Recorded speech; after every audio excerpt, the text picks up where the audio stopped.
you could ask me or Elon. Go ahead, please. Thank you, Mr. President. Thank you, Mr. Musk. I just wanted to ask you that President Trump put out a Truth Social today saying that everybody in the cabinet was happy with you.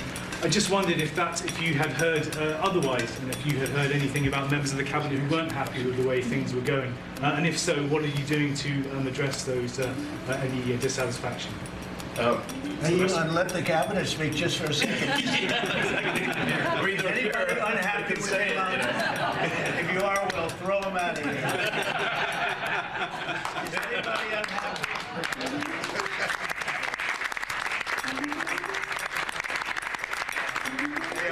That was more than a month ago. And just so you know, pretty much everyone at the table is fed up with Elon. But since they're either hypocrites or too scared to speak up, they just bite their tongues to avoid getting booted. So, fast forward to today, and Elon has become the big whoop-fart in the room. And the stink's gotten so bad that even Trump's own cabinet can't hold their noses anymore. Now almost all of them are openly airing their disdain for DOGE and the billionaire Elon Musk. The writing's on the wall. Crazy enough, even the president himself kicked his old pal while he's clearly down. You know, like Tesla, in the gutter down. The president said, "I don't need anything from Elon. I just keep him around. I like him." And I don't care. I don't need Elon for anything other than I happen to like him. Why are Trump's cabinet members and Republican folks in Congress suddenly taking swings at DOGE and Elon Musk? Did Elon wake up one morning and turn into GOP kryptonite? It feels like the Tesla CEO has rapidly gone from the right-wing's Twitter hero and election-time Santa Claus to a political nonentity, or worse, political poison. Spoken out against the Nazi salutes yet, and why you're supporting our shameful abandonment of European allies in favor of the Russian dictator.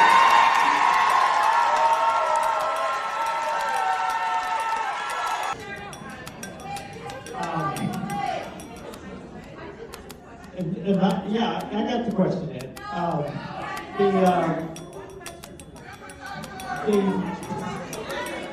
The Nazi salute is despicable. Reportedly, Trump's cabinet finds Elon annoying, unfunny, and exhausting to deal with.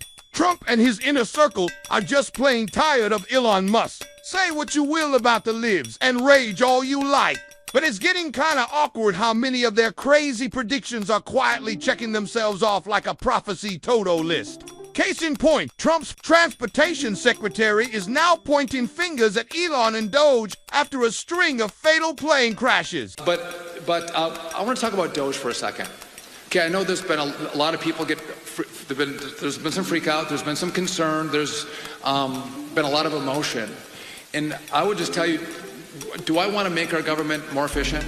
Do I want to be able to do a little more with a little less? Because then I put more money into the great work that we do? Yeah, I want to do that.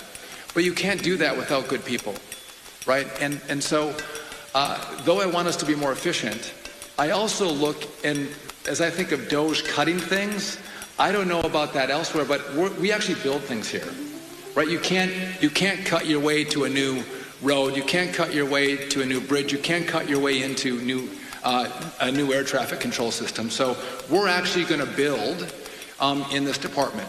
And if I don't, and you don't all build with me, the president's going to come back in probably 4 months and go, where are the roads? Where are the bridges? Where's the airspace revamp?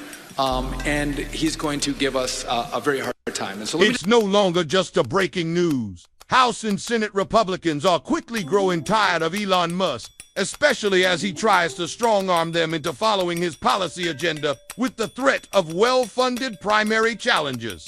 But, to be fair to Elon, he's just one man in a whole pack of wolves gone wild. Even if he vanished from this administration, which, let's be honest, would be a gloriously messy breakup, that wouldn't mean the chaos is over, not by a long shot. If you missed part 1 of this presidency from 2016 to 2020, don't worry. The prelude to this round already promised a catastrophically bumpy 4-year ride. Yeah, Elon might be catching a lot of heat right now, but let's not kid ourselves. He's far from the root of the dumpster fire that is this administration.